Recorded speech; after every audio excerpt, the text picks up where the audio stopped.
And I want to thank ISL for the opportunity to be able to share a little bit of the work that my lab and I have been doing over the past few years, looking at the relation between sense of purpose in life and cognitive aging.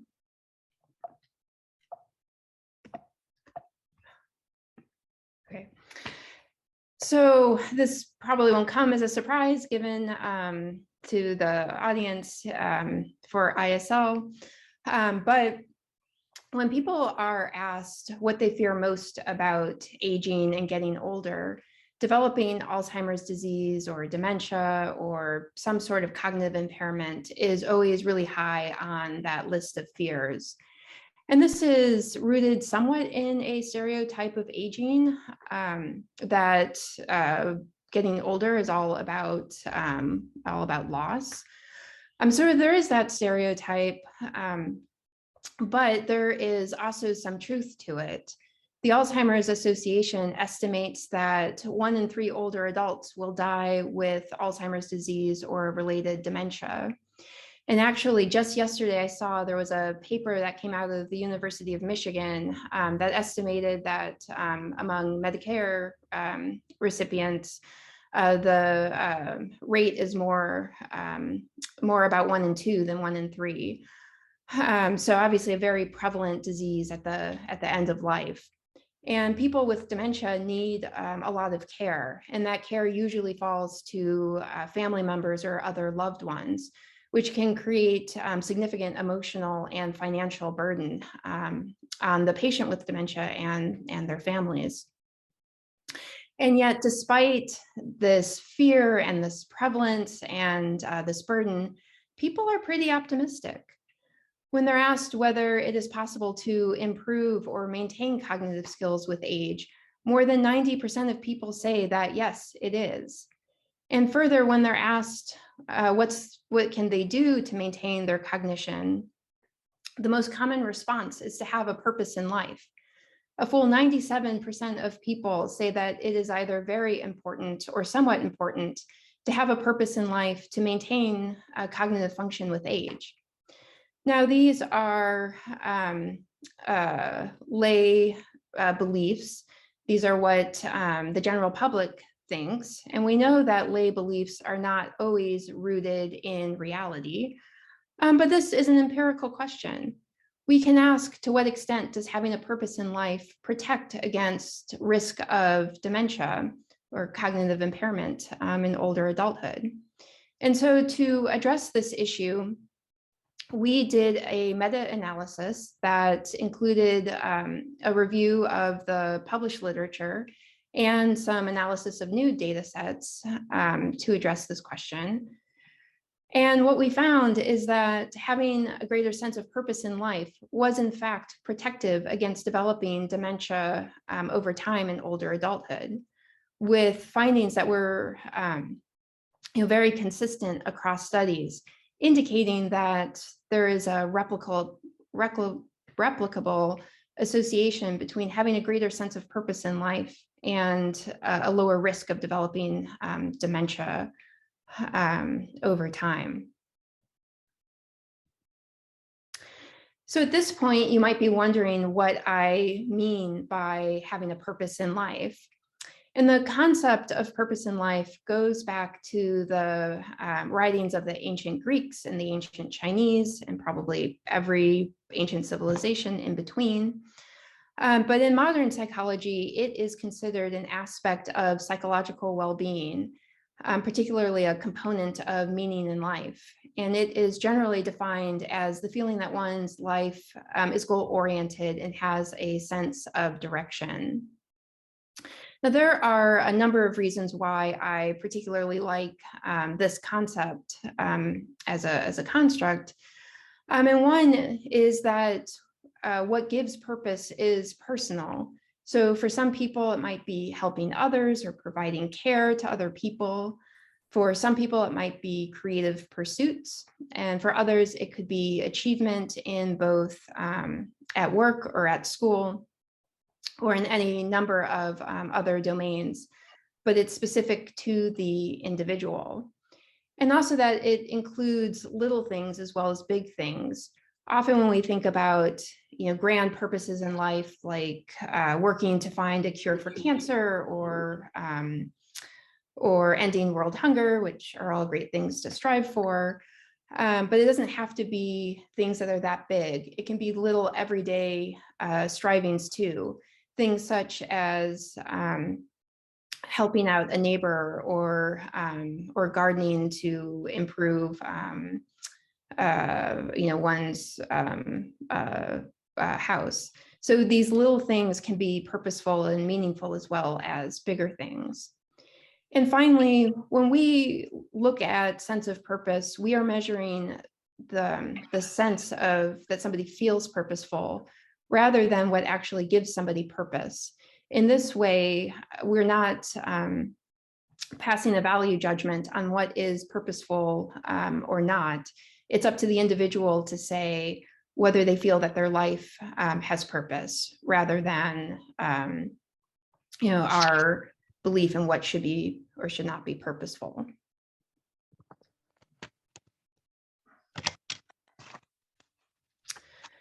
So you might also be wondering about whether there's what is the difference between purpose in life and meaning in life? Is it the same thing, or is there a distinction? And theoretically, there is a distinction. Purpose is considered one aspect of a meaningful life.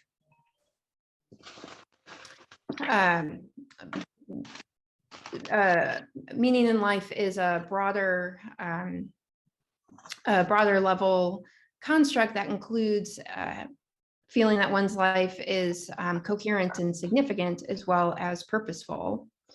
So coherence refers to feeling that one's life makes sense and is organized and predictable. Purpose is that feeling of that life is goal-oriented and driven.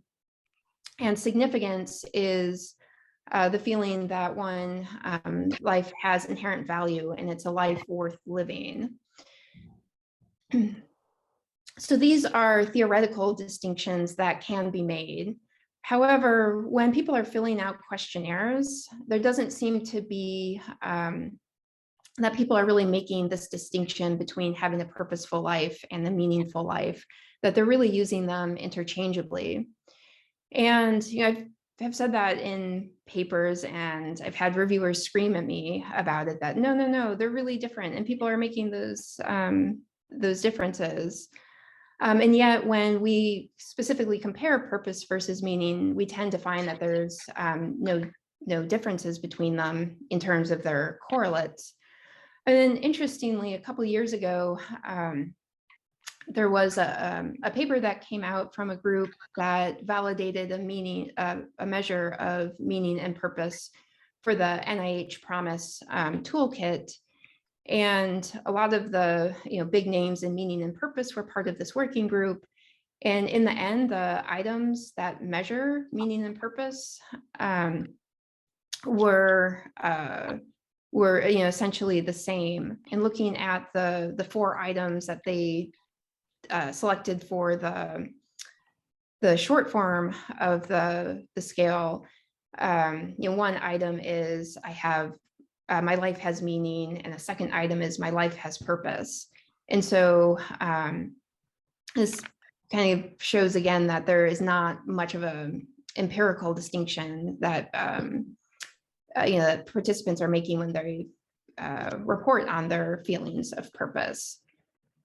So all of this is to say that there is a conceptual distinction between meaning and purpose, but when we look at it empirically and the correlates, particularly for cognitive outcomes, there's not a meaningful distinction.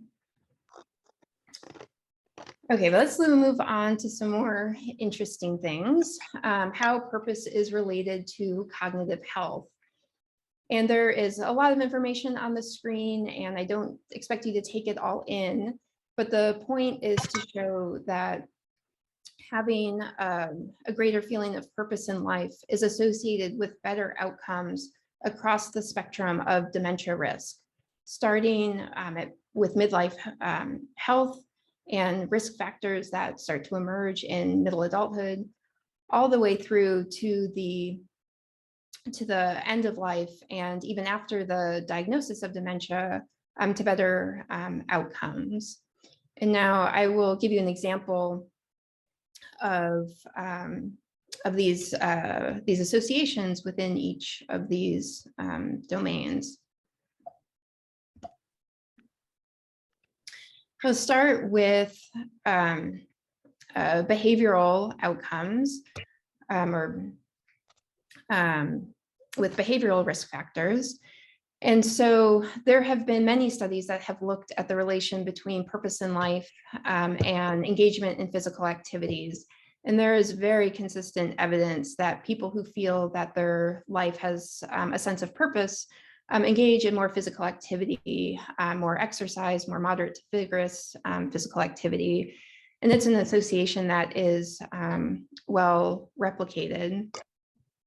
And in some ways, that makes a lot of sense that there's some component of activity to feeling purposeful. And so it's not surprising that that would spill over into greater physical activity. And we have shown that for both self-reports, and then we were able to look at this association in a large data set that also had actigraphy, and found that the associations were supported with this more objective measure of physical activity. And other groups have found similar things too. We wanted to take it a little bit further and ask, why purpose is related to greater physical activity. Could we identify some of the mechanisms that would lead people to be more physically active? And here we focused on different kinds of motivation. So intrinsic motivation is the motive to engage in physical activity because you enjoy doing it. External motivation is engaging in physical activity because somebody else expects you to. Introjected motivation is engaging in physical activity because you would feel bad about yourself or you would feel guilty if you didn't. Identified motivation is the engaging in physical activity because you value the outcomes associated with it. So being more physically active because you think it helps you maintain your physical health. And then not a motivation, but barriers are, of course, very important for physical activity, in that people who perceive more barriers, such as feeling that they don't have the time or the energy or the access, can reduce the ability to be physically active. And so we had thought that people with a higher sense of purpose would be more likely to engage in physical activity because they had more intrinsic motivation and identified motivation. So they enjoy it more and they value the benefits of it. And we thought that they would have less external and introjected motivation and fewer barriers. And we found for the associations what we expected for intrinsic, identified, and barriers. So participants who were higher in purpose had more intrinsic motivation, identified motivation, and reported fewer barriers to be physically active. It was unrelated to this feeling of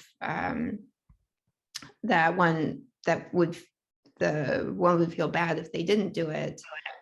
And kind of surprisingly, it was positively associated with external motivation, suggesting that people with a higher sense of purpose are engaging in external motivation or physical activity because other people expect them to. And this might have something to do with like a feeling of responsibility to other people. But in terms of the mediation, we find that external motivation did not mediate it, but that intrinsic motivation, identified motivation, and fewer barriers were significant mediators for both physical activity when measured cross-sectionally, so at the same time as sense of purpose, and with maintaining greater physical activity over time. So moving on to clinical risk factors, this is not work from my lab. This is drawn from the literature. We know that cardiovascular health and endocrine health, particularly diabetes, are risk factors for the development of cognitive impairments and dementia. And these two studies suggest that purpose is associated with lower risk of these risk factors. So a number of years ago, Cohen and colleagues did a meta-analysis looking at purpose as a risk factor for the development of cardiovascular disease.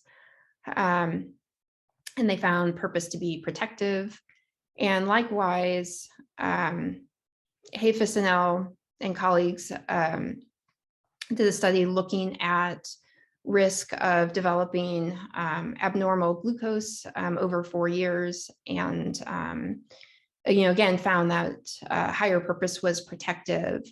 These are modest associations, but these are also highly controlled models. So it includes both sociodemographic factors, but also physical activity, body mass index, depression. So over and above these risk factors for poor cardiovascular and endocrine health, purpose is protective. So, but moving closer to cognitive outcomes, there have been several papers that have looked at the relation between purpose and performance on cognitive measures. And we were interested in looking at whether, or we were interested in evaluating the replicability and robustness and generalizability of the relation between purpose and cognitive performance. And we specifically looked at episodic memory because it is, one of the components of one of the cognitive processes that are really impacted in Alzheimer's disease and dementia, and is also a risk factor for developing subsequent impairment. And so to do this, we went through and looked at all of the public data sets that we could find. And we identified 37 samples from 32 countries. And all of these samples had a measure of purpose and a standard wordless task to measure episodic memory. So participants were told a list of words and asked to repeat them immediately, and then after brief delay. And overall, there were a little over 140,000 participants across these 37 samples. And what we found is that in 35 of the 37 samples, there was a positive, significant association, indicating that people who felt that their life was more purposeful also performed better on this standard episodic memory task. And what was sort of fun about looking at these associations is that, with 32 countries, we had some variability in the economic conditions of the countries. So they're mostly middle and higher income countries, but there was still a pretty good variability in economic markers. And we found that this association was moderated by the gross domestic product of the country. So in countries that had a lower GDP, purpose was a little bit more protective than in countries with a higher GDP. And what this suggests is that purpose could be a psychological resource that can help compensate when the economic environment is less conducive to maintaining episodic memory and cognitive health. Moving a little bit further down the continuum, there have been a number of syndromes that have been identified that put people at higher risk for developing dementia. And we specifically looked at motoric cognitive risk syndrome, which is defined as the combination of having a slow walking speed for one's age, combined with subjective cognitive complaints about memory, and both in the absence of a measured cognitive impairment. So these are people who walk slow and complain about their memory, but they don't have any evidence yet that they have any sort of impairment. And this syndrome has been consistently found to predict risk of developing dementia. We looked at this, whether purpose would predict, whether purpose was protective of who developed MCR over time.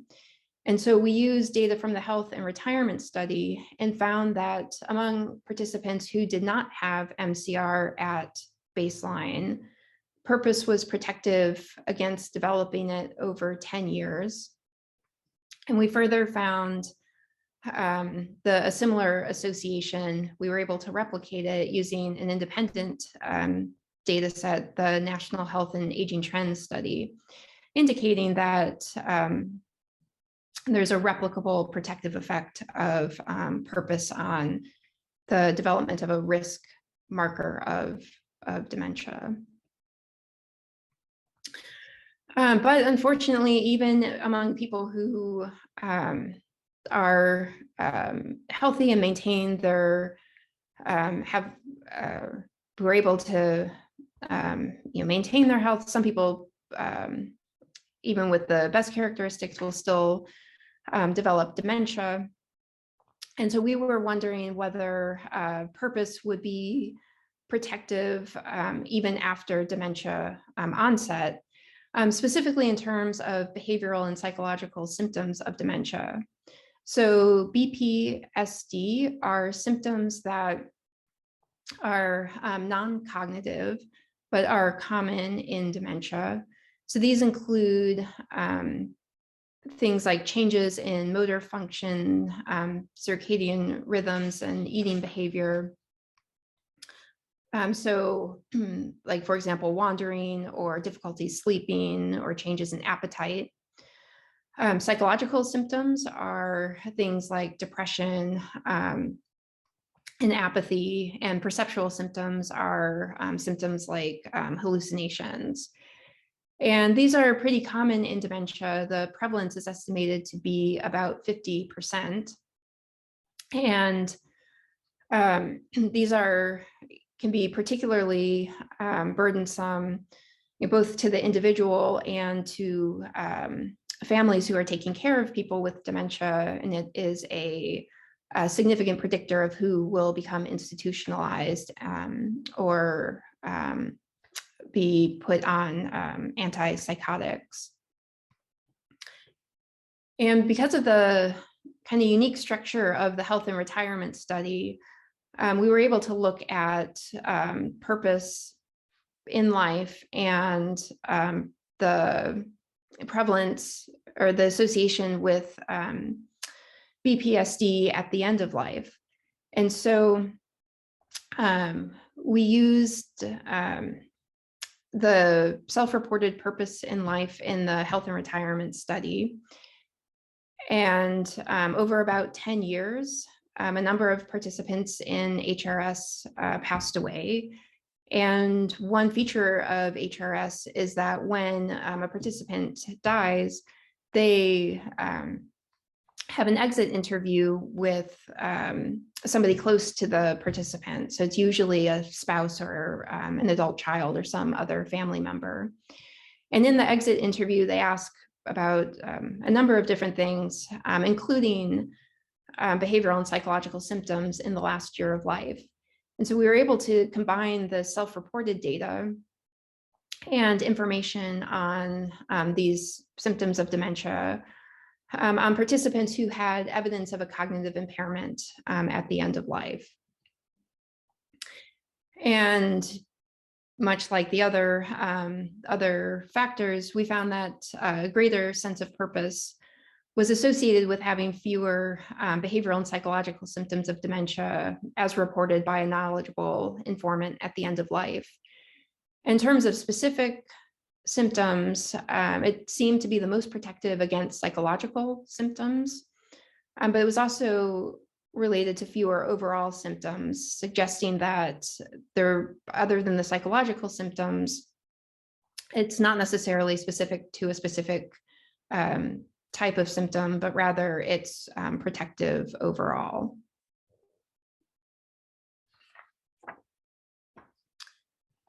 So now I hopefully have convinced you that a sense of purpose is important for maintaining cognitive health across the spectrum of dementia risk, from behavioral, from health risk behaviors all the way through to symptoms at the end of life. Kind of the question we're at now is a better understanding why. What is it about purpose that leads to these better outcomes?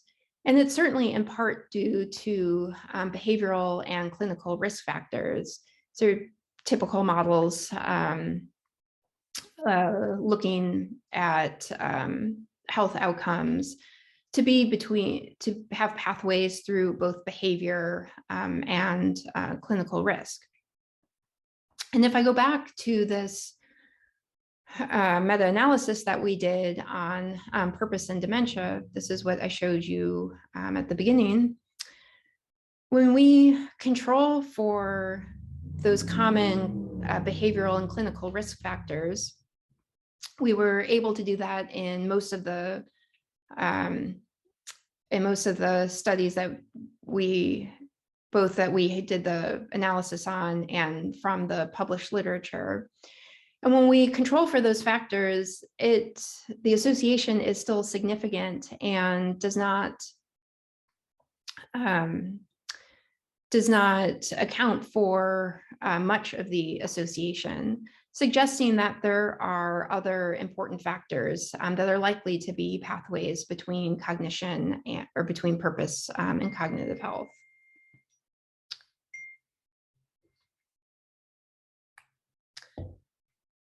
And so one pathway that has gotten a lot of attention recently is the importance of social health to health outcomes across adulthood, and particularly loneliness. So loneliness is defined as the discrepancy between the social connection that somebody wants and what they actually have. And this is something distinct from social isolation, which is physically being alone. So people can be around a lot of other people and still feel lonely, or people could be isolated and not feel lonely. And this has really gotten a lot of attention because in older adulthood, feelings of loneliness are related to greater risk of premature mortality. So older adults who feel more lonely are more likely to die a little bit sooner than older adults who are more socially integrated. And so we wanted to extend this to look at feelings of loneliness and cognitive health. And so to do this, we again use the health and retirement study and looked at whether feelings of loneliness were associated with an increased risk of dementia over about a 10-year follow-up. And what we found is that participants who reported more feelings of loneliness, they did have an increased risk of dementia, starting with controlling for basic demographic factors. Adding those clinical and behavioral risk factors did not change the association too much, indicating again that there are other things going on that could be pathways besides these more traditional risk factors. And the association was apparent even after controlling for social isolation, really suggesting that the feeling that one doesn't have the social connection that one wants is particularly risky. And because we try to build in replication when we can, we subsequently found similar associations using the SHARE data resource, which is an Italian, European sample with associations that were pretty similar to what we found in HRS.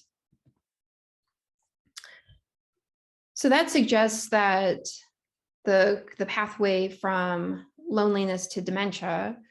And so we then wanted to identify the association between purpose and feelings of loneliness.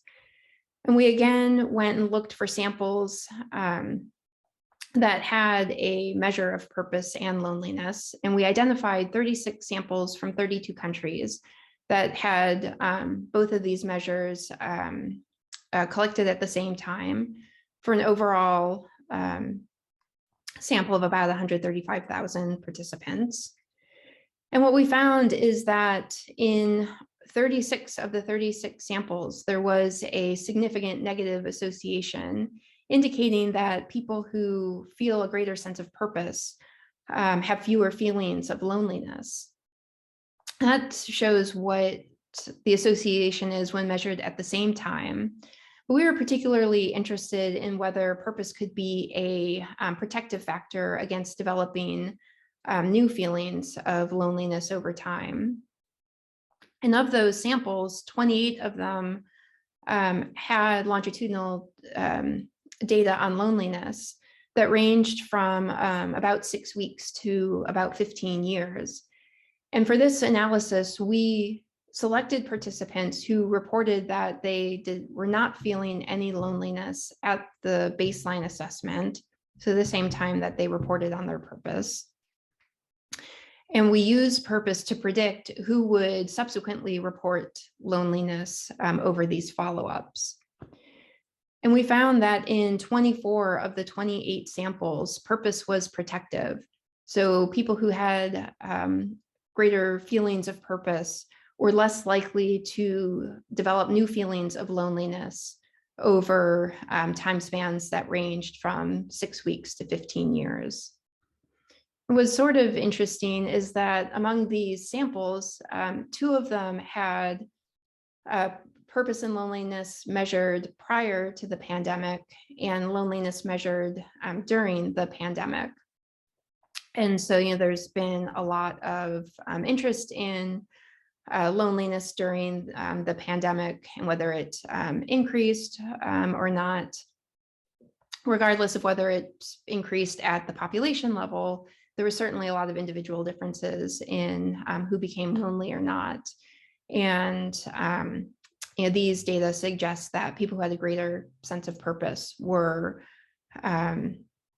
more protected against developing loneliness during the pandemic.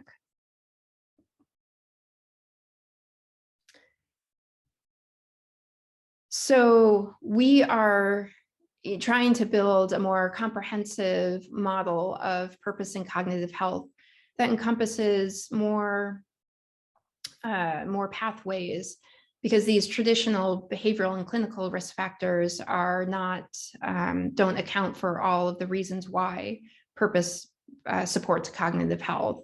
And certainly social health, whether it be fewer feelings of loneliness or less social isolation or greater feelings of social support, may be an additional pathway through which purpose can help support cognitive health. And this is kind of one area that we are working on right now.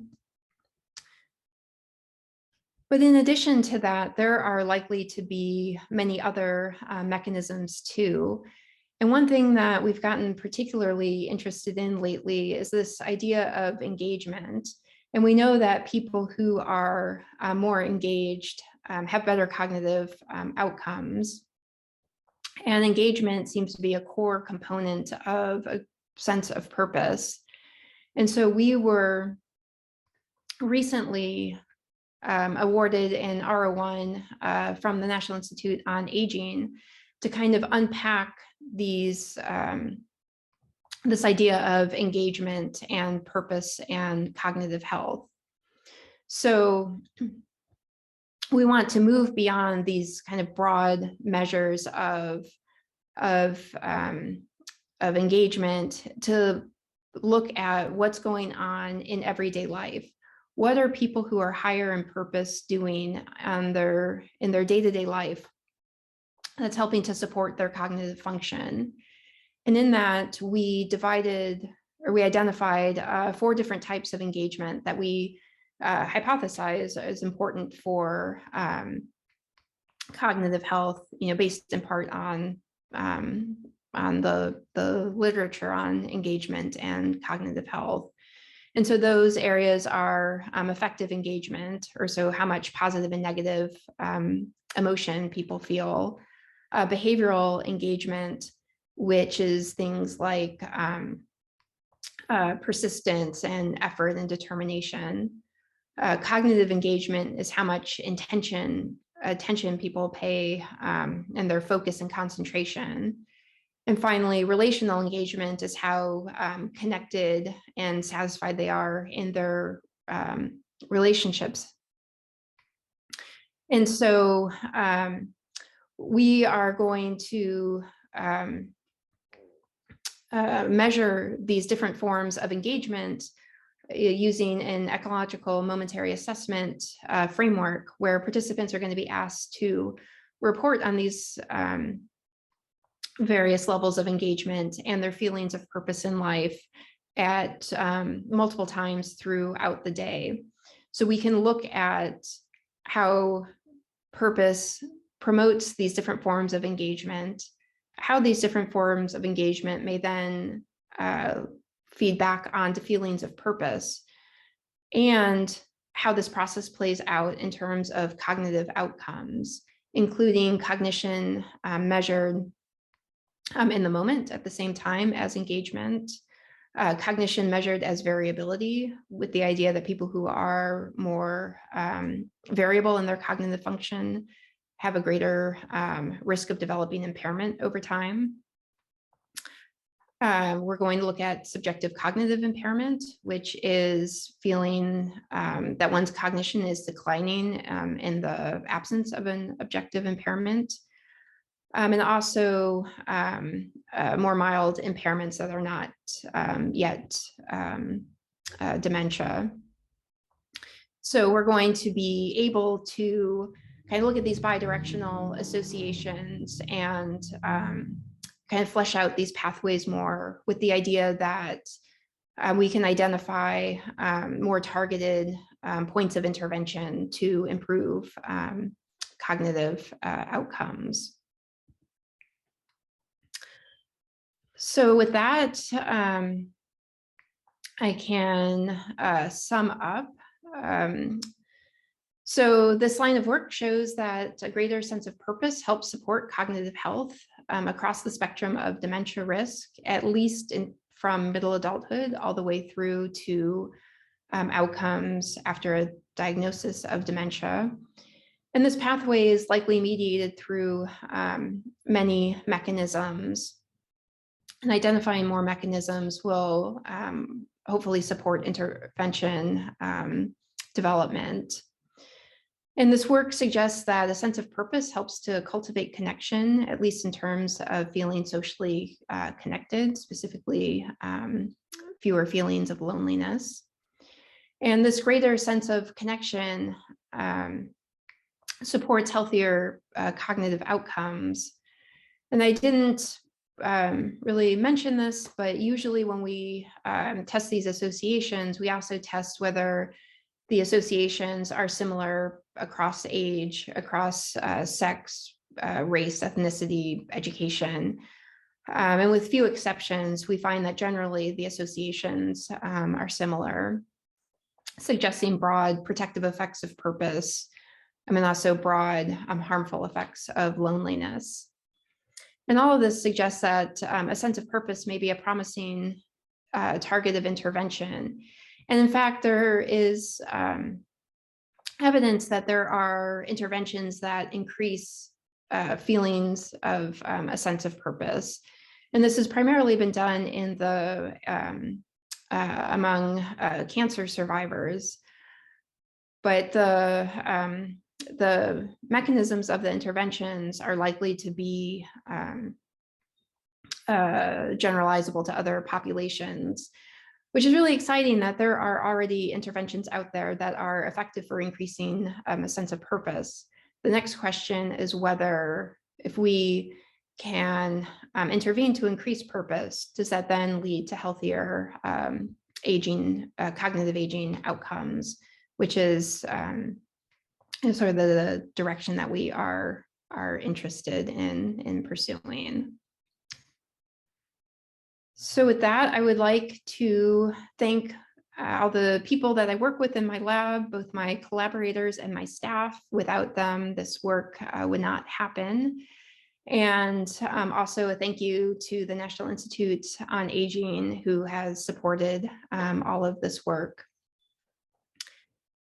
And with that, I would be happy to take questions and have a discussion.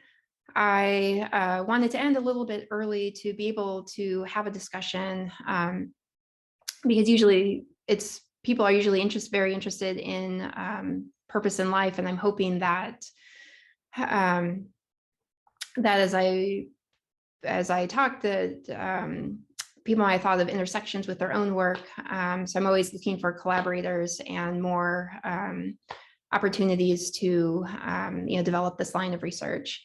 So I would be happy to discuss. And thank you. Thank you so much. Appreciate it. Very interesting talk. We already have some questions in the chat that you might look at, starting with, I think, Alice Pomodoro's question. So, yeah, I can read that so everybody sees it. Or though, Alice, you can just elaborate. Well, I was wondering a little bit about the chicken versus the egg nature of this, where if you're already starting to lose language, then you also may be unable to express your purpose in life very well. And so when it's you're trying to measure it, it's sort of like which one is causing which, because it's also sort of a circular feedback thing that I will see in older adults as they perhaps lose some of their cognitive abilities, as they no longer feel that they're worthwhile or that they can contribute, or they're unable to pursue the things which previously gave them purpose in life. And so it's not just sort of a linear progression from I have purpose to these affect different factors and then I develop cognition. It's that my cognition feeds back and affects my ability to manage or sustain my purpose in life. So I was wondering if you could comment on that a little bit. Yes. The answer is yes. And certainly, one thing that particularly patients, when they develop dementia, one component of that is often apathy, which seems to be kind of the flip side of having purpose. And so when you're apathetic, it can be really hard to be engaged and feel like you have a purpose in life. And so there's certainly that part of it, that as people lose their cognitive function, they are likely to decline in their feelings of purpose. And so, yeah, I think that there is that feedback loop. However, there is also growing evidence that when we see these associations with better cognitive function long before people should be developing dementia. So the associations are emerging before the disease progression should start. And have been a number of studies that kind of speak against this reverse causality for that decline in purpose is what is causing the association that you see with dementia. So the long follow-ups, the lack of relation with the neuropathology, those sorts of things are suggesting that it is there is something protective about it prior to the emergence of the disease. Thank you. You're welcome. There's some other questions in there. I'll just read it real quick. This looked like a little more technical question. How did your episodic memory test differ from a semantic memory test? Well, this was to remember words, not the meaning or like the use of words. So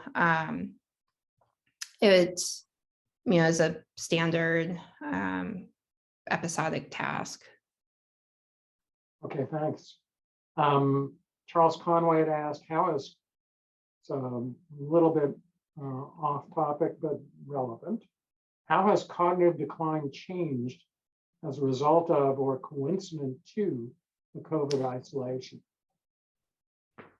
That is a good question. Empirically, I'm sure people have looked at it, but I don't know what the numbers actually are. There is certainly a lot of anecdotal evidence of people who were doing fine before COVID, and then the isolation really took a toll on their cognitive function, particularly among people who were kind of in the early stages of dementia, but still had their regular routines and social engagement, their interactions. When those were cut off, there seemed to be a faster progression to dementia for people. But in terms of, that's anecdotal, I'm not entirely sure on the empirical side what the association is. Yeah, thank you. Just as a quick side note, please don't get COVID, because there are a lot of studies coming out now suggesting one of the impacts is on cognition as well. So if people during this period are starting to show cognitive changes, some of it may be from infections, not just from the loneliness associated with being cut off, socially isolated in that way. Yes, absolutely. Let me read, oh, this is a long one. I'll have to, let's see if I can get it all in so I can read it. Okay, I've got it here. So Ula Bund says, I'm on a computer without camera or microphone, so I'm sorry I have to type a longer message here. I'm in the School of Communication. I've been doing work on personality, well-being, social media use, and digital gaming use with both younger and older adults.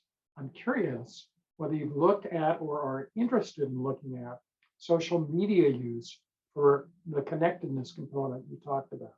I definitely see some possible connections between our work there. There's also some work in my discipline on use of the cell phone by older adults to stay in touch with family members that seems to link to your work. Yeah, absolutely. I hope we can be in touch and talk more about it, because I have not done anything with social media, so I can't really comment on it. But certainly in terms of staying connected, that is one one way to stay connected, and there's likely to be overlap with purpose and with loneliness. So I would be really happy to chat more about it. Great. Someone had asked, are there opportunities to become participant subjects in cognition in aging studies locally? So Gina, is your study something people can sign up for? It is. We are not quite ready yet for participants. We are still finalizing the protocol, but you have my email on the screen. So if you are interested in participating, please send me an email. Know that it'll probably be a few months before we are fully operational, but we are going to be looking for participants. So please reach out. That's great. And there are often other studies going on. And as Bill put up in the chat as well, you can join the Registry of Volunteers. And he gave a link for that to be put in touch with a broad range of researchers here at Florida State University who are doing work on aging and cognition. Okay, other questions that people have? We have a very good representation from the community today in our audience. Feel free to unmute yourself and ask a question. I also actually had one more question, which was, what do you think representation in the studies you reviewed was of people who are living in communities like assisted living communities or other types of congregate housing? Because I believe there is some literature about the impact of the social isolation, definitely for nursing homes and for dementia care facilities. And I think there's some for assisted livings, but I have no idea if there's what there is beyond that. A lot of people delayed joining a community because they were afraid of being cut off for their families. People were taken out of their communities because their families were afraid they couldn't see them. And the lack of sort of the early bird detection of having someone very familiar with an older adult be able to say, I think they're not doing well versus they are doing well, I think certainly did contribute to people's mortality and morbidity. So, you know, if there's much on that. So from what I presented, there's very little representation of people living not in the community, living in institutions or any kind of assisted living. So very little representation. But also most of the data that I presented was from before the pandemic. Some of it, as I mentioned, was during the pandemic, but most of it has been prior. Certainly, there are a lot of people who are interested in these settings and who are collecting data because it's likely that they are not the same as older adults living in the community.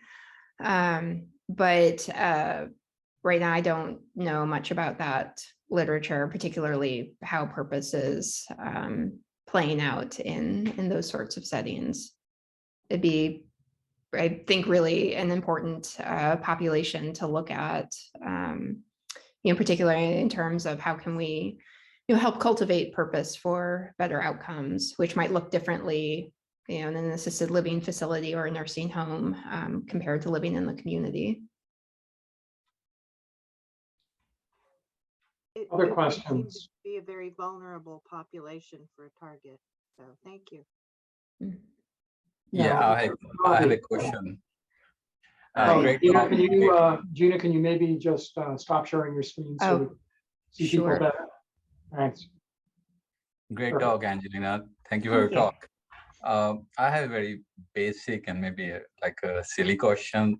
First of all, like Alice asked, like chicken versus egg thing. For NPR comes from this station. How do we really parse out if lack of sense of purpose in life leads to cognitive aging or dementia, or is a cognitive decline leads to less commitment or engagement in purpose in life? And then second question is, are there any interventions like diet or exercise that have been shown to improve engagement and commitment to having a purpose in life, thereby improving cognitive aging? So the first question, so far, when people have looked at the relation between purpose and cognition, they've generally found that, cognition, purpose relates to declines in cognition and risk of dementia. And in some of those, the follow-up has been long enough that it is assumed that the disease process wouldn't have affected that initial rating of purpose. However, it's an open question, and that's like part of what we're doing the study for, is that we're going to be, looking at purpose and these various forms of engagement and then cognitive outcomes. And our hope is to, continue to follow people over time so that we can start to tease apart, is it purpose that's driving the healthier cognition, or is it declines in cognition that are leading to lower feelings of purpose?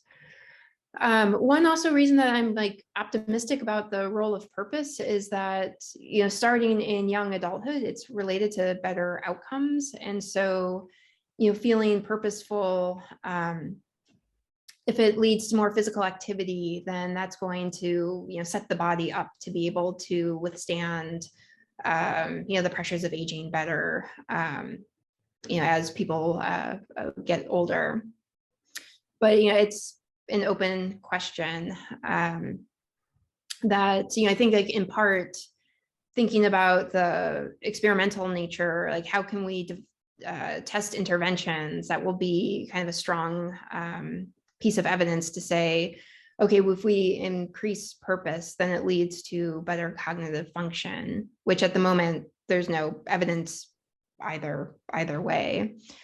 So there have been a number of studies that have looked at kind of life review kind of interventions and have found that those increase purpose. Kind of cognitive behavioral interventions can increase purpose. And they are pretty consistent, regardless of whether they were designed to increase purpose or purpose was measured kind of incidentally to the intervention. And so I think what I'm really interested in doing next, or I hope somebody does it next, is to, now that we have interventions that we know increase purpose, the next step is, can we do one of those interventions, and instead of looking at, is purpose the outcome, it's maintaining cognitive function is the outcome, and the increase in purpose is the mechanism. So that is, I think, in terms of like this line of research and using purpose for healthier cognitive aging, that's kind of the next direction to go in. Thank you, Angelina. Very interesting work. Thank you. Okay, we're a little bit past our time period, but we have time for, if Gina's able to stick around, Gina can stick around for a few more questions. Sure. Appreciate it. Yeah, Lynn? Hey, nice job. Thank you. Nice listening to you. I was just curious, do you think there's similar mechanisms going on for individuals with older onset dementia versus individuals with early onset that may be still working in their prime with purpose?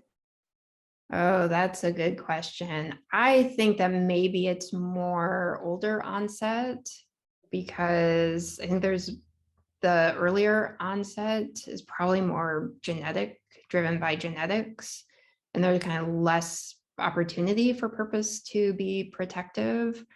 Although, like, empirically, I don't know what the evidence for that would be. That's just kind of my feeling.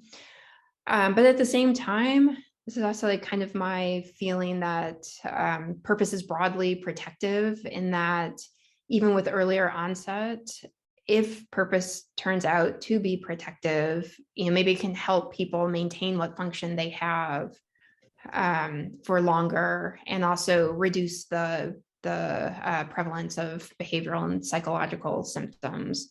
So it could still be used for better outcomes, even if as a protective factor for dementia, it's probably more likely to be more protective of late life dementia than early onset.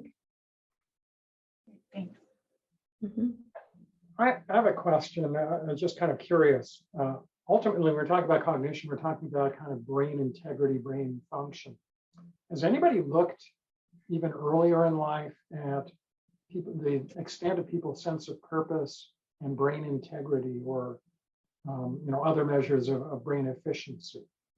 In other words, I'm kind of wondering to what extent we've got a really interesting multi-directional set of relationships where strong sense of purpose in life is kind of like a personality variable, which is to say brains are a little different with respect to probably those underlying behavioral characteristics.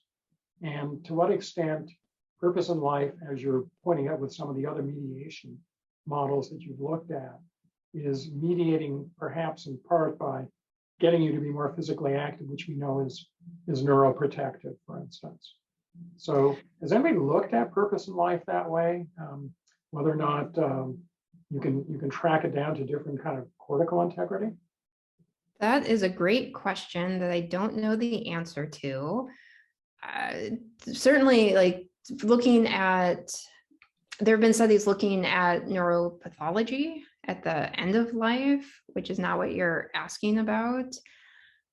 It seems like there have been like one or two kind of weird, incidentally to a different question.